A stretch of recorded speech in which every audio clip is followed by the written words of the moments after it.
The last question was, are you a different type of teacher than you thought you would be? Right. No. I'm more awesome than I thought I was, but I'm not gonna brag. Yeah, not to brag, Not to brag, but I'm pretty badass. but I didn't think I would be as cool as I am. Yeah. I thought I would be much less cool than I am. I thought my kids would be like, wow, old man, not cool at all. Hello, everyone, and welcome back to another episode of the Teachers Talk podcast. My name is Alex, but in these podcasts, I commonly go by Jeff, as that's what my professional counterparts know me as. And thank you for joining today, as today we're joined by two of my colleagues at York, David and Alex. So thanks for joining, guys. And, this is really just an exciting time of the term for us. We're coming into sort of our midterm of our practicum, of our first placement here. And soon enough, we're going to be getting into our block teaching placement. So I thought I would just do a little midterm reflection and just, see where we're at in our practicum and what we've learned about ourselves and maybe what's a little bit different than we thought. So with that said, we're going to get into it. So starting off, guys, how is your practicum going? It's been a lot of fun. As I mentioned in a previous pod, I started a little bit later just because of a bunch of confusion, some political stuff going on at different school boards and at the University of York. But it's been a blast so far. I have had a great time. Initial few days, I was just kind of observing, getting my feet wet, getting to know the staff, administration, and all. But after, I think, or maybe even on the second day, I started marking labs. I was making quizzes and tests, doing administrative stuff. I've learned over the last few days how to just do some basic mark input, mark adjustments, and so on. Taught my first few lessons. Those were great. I was sweating like crazy and I was super nervous. So the kids are going to laugh at me. But overall, it's been a lot of fun. I walked into nearly the perfect situation. One of the teachers in the science department is the father of someone I used to train with. So long time ago. So it's like match made in heaven. Another buddy of mine used to attend the school and a handful of the teachers know him as well. And, I've joined extracurriculars. I'm helping coach the basketball team, and the head coach of the program there knows another guy who I've helped train his girls before, his players before. So a lot of connections to my life outside of placement, and it's just been a blast. I'm having such a great time. Everyone's awesome. I'm learning a lot that, I'm learning certain things, and no spoilers, learning things that we talk about in class at York, but I've also learned a lot of, things that aren't explicitly taught to us in our BEd program, but I'm sure we'll get to that a little bit later. Yeah, I'll definitely echo what Alex said. Practicum has been a lot of fun. The students are great. They're engaged. They're having fun. They're socializing. It's really gone back to that normal school year, I feel. Definitely enjoying being in the classroom, learning with my students, organizing fun activities, and guiding learning, and just learning myself and about what kind of teacher I'll be. My mentor teacher has been great. She's been super helpful, easing me into teaching, answering any questions I have, providing me with feedback. And recently, she has found me an extracurricular to do. Hopefully it'll work out. I'm looking to be assistant coaching and working on an intramural flag football league. So I'm excited for it. Should be fun. And we'll see how it goes. Yeah, wonderful. I'm glad you two are having a great time. I am as well. My placement's been really, really great. I've definitely learned so many new things, and I'm going to echo sentiments here, but the kids are just amazing. The three classes that I have are just great. They're all really engaged. Every class when I come in and when I'm teaching, because I'm doing a lot of teaching right now. I've started teaching probably in my third week of practicum, and it's just been ramping up from there. But it's just been a great time. I've really been excited to get in the classroom, to be learning more and more from my mentor teacher. Recently, we've been doing some labs, and obviously lab setup is definitely a big thing in learning how to be a high school science teacher. It's been a great time overall. And I think we've already touched on this a little bit, but I really wanted to hear explicitly what exactly has your practicum been like? Has it been a lot of observing, a lot of teaching, sort of a mix of both? What's it been? It's definitely been a mix of both, right? Again, as I said initially, and this kind of applies for all of us, mostly you're just observing. You don't want to step on any toes. You kind of do everything by the book for the first few weeks that you're there. And then eventually, once you kind of get your feet wet, you start teaching a little bit more, getting more involved. I know being coming from a line of teachers, my mom was, my grandfather was, it's always kind of come that like public speaking component of interacting with kids, going around helping them with their work. That's always kind of come naturally to me. And that's one of my favorite parts of it, is because, I'm only 20, I just turned 23 a few months ago. Most of the kids I'm teaching are 16, 17. And so I'm old enough that they still kind of got to respect me in the position, but I'm young enough that I kind of know what they're going through in terms of doing an education online, in terms of how important social media is to their lives, the types of stuff they're interacting with on a daily basis. So yeah, that's, again, it's just been awesome. I've had a great time.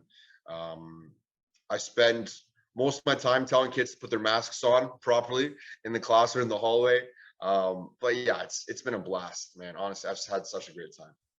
Yeah, like Alex, I've definitely had a mix of both, where started off observing. Now I'm slowly worked into more homework help, running more activities, and finally teaching those full lessons once or twice a week. I'm lucky enough to actually be teaching the same grade 9 course on back-to-back weeks. So I'll teach the lesson the first time, and then I can really see where my students are learning, what is working, what isn't working, and then I can adapt that same lesson to better support my students the next week with different resources and really support my students' strengths, trying to get them involved in their learning and find that meaningful learning opportunity.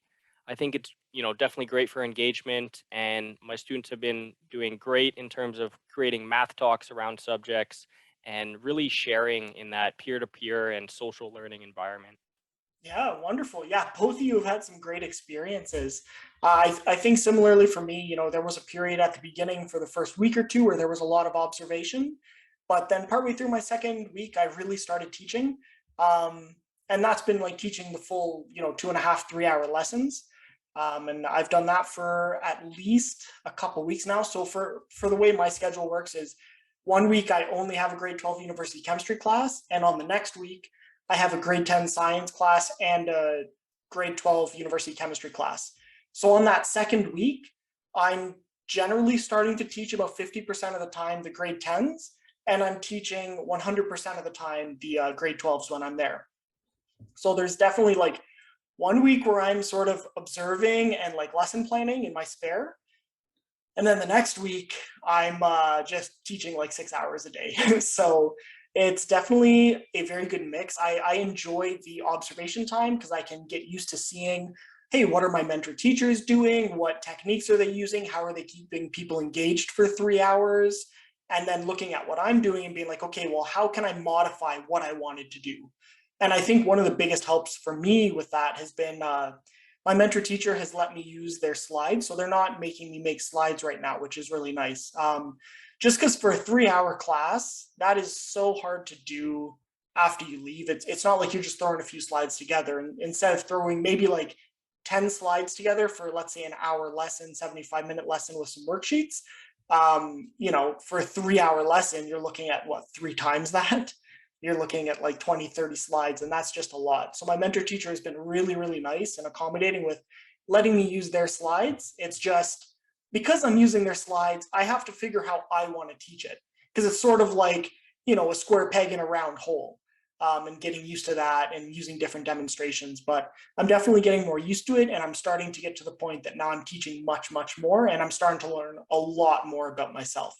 Um, and I guess that's actually a perfect segue into this next question is, so what have you learned so far about yourself and your student teaching experience? Have you learned anything surprising? In terms of learning about myself, I definitely know that I'm not the type, and I'm sure we've all had these teachers throughout our high school experiences. I'm not the type to just kind of stand at the back, point, at the slide and tell kids to stop talking if they're talking, right? I definitely walk around the classroom as best I can. I try to talk to my hands. I try to get them involved, ask them questions, ask them frequently if they have any questions for me, just generate as much group involvement as possible, especially because, and all three of us have a science background, not everything is going to be the most exciting. Some things will be boring to teach, some things will be not in our realm of specialty in terms of our previous education. And so we still got to be able to generate good class engagement. So that's one thing I've learned about myself, that I've always been pretty good at that, but I still have a lot more to go in terms of where I want to be, 5, 10, 20 years from now. I've definitely learned a lot about the kind of behind the scenes stuff. I know I wasn't really you're not really privy to it when you're a student, unless you're going to pick up your test or something after school to the science office or math department. But I've been privy to a lot of behind the scenes stuff about test preparation. Teachers are always, I can't stress enough, bouncing ideas off each other. I have grade 12 IB chemistry asking grade 11 physics, hey, what do you think of this? Or do you think the kids are ready for this? And like 3 or 4 teachers will engage in conversation about one class or literally one lesson. And that's really like the camaraderie of the department. So that's one thing I've learned about that. Yeah, obviously you make your own lesson, you teach your own class, but at the end of the day, your colleagues and your friends are there to help you through it. But yeah, I've definitely learned a great deal. Yeah, definitely. Similar to Alex, I've learned, a ton. I think, first off, biggest surprise, how few opportunities there are to do those big, elaborate activities like the ones we created in the teaching program. Not to say there aren't any activities. We do lots of small little activities, group work, collaboration, where students are talking, but there isn't really one huge, crazy idea activity that usually runs the class. It's very difficult to find time to get those in to our classes. In terms of learning, just learning about how students can become engaged, how to monitor student progress, how to fairly mark test quizzes, how to use guide questioning instead of just telling students how to do the problem. Using technology to support learning, we use a lot of smart boards. So we also use a lot of different websites, such as we use Desmos for graphing. We have algebra tiles for grade 9s to come up with algebraic expressions.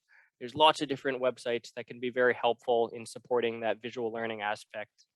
And also something I've learned, observing, because I've been given the privilege of observing some of the applied classes as well as the academic classes, as well as my own classes. Just seeing the different learning environment for different grades and different streams of courses is very interesting to see and talk about. So I know I could probably talk forever about everything I've learned, from classroom routines to assessment styles, but I think I will let Jeff hop into the conversation here. Yeah, so I mean, I'm pretty much going to piggyback off what the two of you have said. I think a lot of what I learned has come back to preparing for classes, whether that's preparing for labs or just preparing lessons. I think one of the most surprising things was definitely along the same lines of, if you want to use those big inquiry type, unit projects or like these big things that sort of guide one class, that can be very difficult. It's hard to find time for that, and they do take a lot of time. It's not something you can just give students half an hour to do. It takes periods to work on that stuff. So for me, what I'm finding is a lot of that inquiry-based learning is spent more in like labs, and preparing for like a unit lab rather than in classes day to day. Another thing that was really surprising to me was how long it took to find and vet demonstrations and like other teaching apparatus or things to use. Um, I think David there was mentioning algebra tiles. Well, in chemistry, we have molecular modeling kits. Well, it took me a couple lessons to realize that like I can just build molecular modeling kits into my regular lessons and hand one out to each student and have them form different compounds. So that way we can look at, for example, the twisting of chemical bonds or the inflexibility of different types of bonds, just as an example. And you can use molecular modeling kits for a lot, especially in grade 10 science. It is wonderful. And then again, finding some online interactive simulations. That way students can do things outside of the classroom if they need some more help. And I really do find that, finding new resources takes a lot of time. It's very welcome, and I love finding new resources, but it's not a, hey, let me find this YouTube video and, that'll be a demonstration. It's, well, let me find it, let me watch it. What type of commentary do I need to make to reinforce the knowledge for my students? And is this something that I can provide for them that, they can take home and learn more about if they're in, a little bit stuck. So yeah, I think in terms of like what I've learned, it's really been preparing for classes. And I think for me, I've come from a standpoint of like lecturing in lab instruction in universities that I'm fairly good interacting with students and just, teaching in the classroom. I sort of go into autopilot there and I'm fairly comfortable with the material I'm teaching. So it's just like alternate methods to teach those subjects because I'm surprisingly very good verbally in a classroom. I can explain things very, very well. But Kind of again, important for our field, but yeah, but again, sometimes students don't just learn from, visual representation or auditory verbal representation. Sometimes you need to write things down and sometimes you need to work on things with your hands. So it's sort of finding ways that you can get, I think right now they've identified like 10 different learning styles, like audio, visual, kinesthetic, musical, stuff like that. And it's trying to find a good fit of teaching methods that represent your class, and finding out how students learn best and what examples can I use that'll connect with them. And that changes for every class. For example, in one class, I have a lot of music students who are taking a lot of band. So, we watch some videos, we have them maybe make a song or two, just sort of like little, what are they called? Like little anagrams or something like that. We'll have them create even like a little rhyme or a little haiku or a little anagram that sort of describes a specific topic. And that works really well for them. But that doesn't work well with my other class who are generally more like mathematic focused, like that mathematical mindset, where they just want information written really quick, and they process things really quick. So yeah, just, every class is different. Sorry, I had a fluff floating in front of the screen there. It's bothering my eyes, but yeah, yeah, I think that's pretty much it for me there. And I'll move the conversation along so you two can jump back in. But really, the question I want to get at here at the halfway point is, are you a different type of teacher than you thought you would be? I'm sure that who I am in 5 years from now, 10, 20, 25, will be very different than who I am now. And that's kind of goes for pretty much any field or any profession that you choose. But as of, right now, based on my experiences in basketball, in terms of coaching and training and just kind of the natural instinct that it comes to me in terms of, my mom was a teacher, grandfather was a teacher. I'd say I'm pretty satisfied where I am. And I kind of think that, like I expected this for myself. Yeah, obviously you're gonna have jitters, you're gonna be sweating, all that stuff. But I'm kind of where I expected to be. I like to talk with kids, like to engage with them, use my hands, walk up and down the classroom. If I can see students confused, I'll re-clarify something. If maybe, they're not paying attention, I'll, pick them out and say, hey, Johnny, what do you think of this? Or can you help me explain this to someone else? And then, kind of refocus their attention, in class. But yeah, I'd say, given my current life experiences in various aspects, I am right where I expected to be. A little bit better in some things, maybe not as proficient yet in some other things, but overall, I'd say yeah. Yeah, similar to Alex. I think I'm very similar to the teacher I thought I would be. I'm very comfortable in the classroom. I'm very comfortable speaking in front of people, helping people, guiding learning.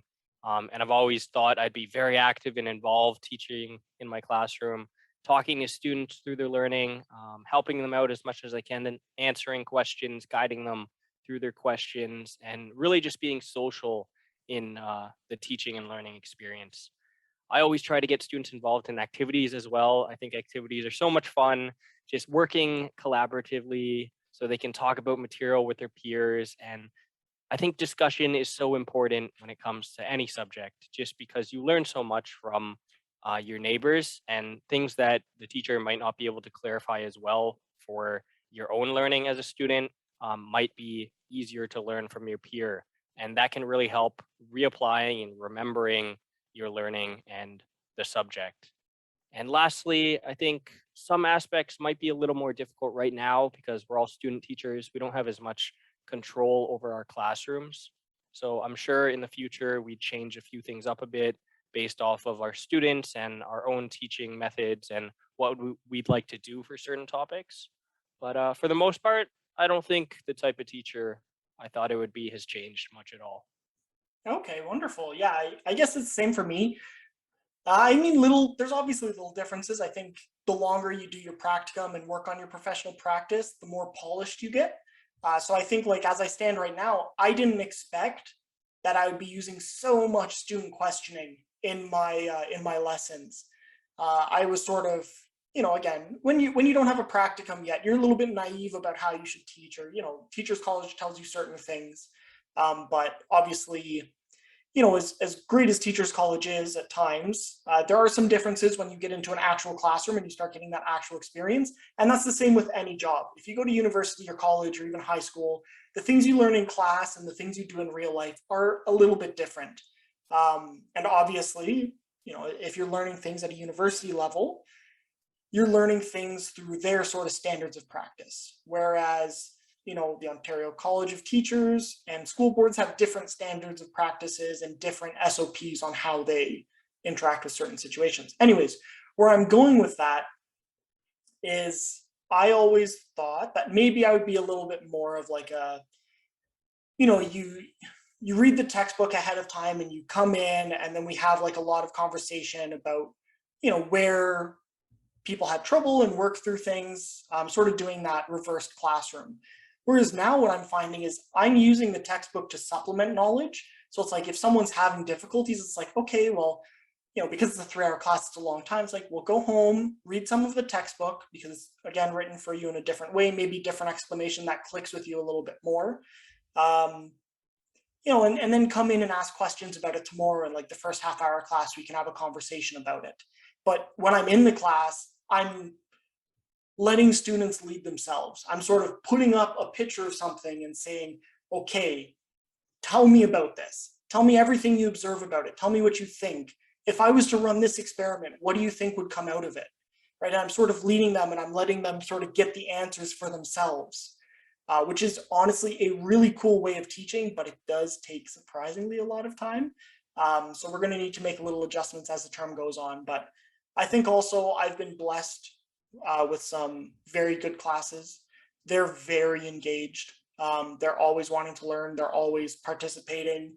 If I ask a question, generally I'm seeing 20 of the 25 hands in the classroom go up, which is a lot of fun. It also means that I get a good understanding of where we are on specific topics. But anyways, yeah, I guess to sum up the question is I'm a little bit of a different teacher than I thought I would be. And I'm really glad that as we're doing these practicums, we're having the option and the opportunity to refine our own professional practice. So that way, English is hard. When we get our own classrooms, we can really get to have some fun with that and really take ownership over our students learning a little more. Because like right now, obviously it is not our own classroom. But I'm getting really, really excited for when we can have our own classroom. But anyways, I think I'm going to cut the podcast there because we have been going for a little bit. So thank you to everyone who's watched this far. I really hope you enjoyed it. And yeah, just thanks for tuning in and joining us. It's been a lot of fun, and we're definitely glad that you enjoy these videos and you watch them, and we can give you as much information that, we've experienced in Teachers College and our practicums. And we just enjoy sort of disseminating that knowledge to you and having conversations with our community. So thank you very much. And again, if you enjoyed this content and want to see more like it, please like and subscribe to the channel. Smash the subscribe button, helping us out. And yeah, like we're growing pretty quick, and I'm really, really excited for that. I'm really excited for all the things we can do. And I think once we get to a certain size, I'm really hoping that we can start doing some live stream podcasts and doing some Q&As and stuff. But we won't get ahead of ourselves there. So we'll cut it for today. But I hope you all enjoyed, and please stay happy, safe, and healthy. We'll see you all around, and good luck. Is that a grandma blanket I just saw? Yeah, this is from Slovenia or something. My grandma brought it over like 10 years ago. Nice. And we have like 7 of these, and they're so warm and cozy. Like, cause I'm in my basement, I'm absolutely freezing right now.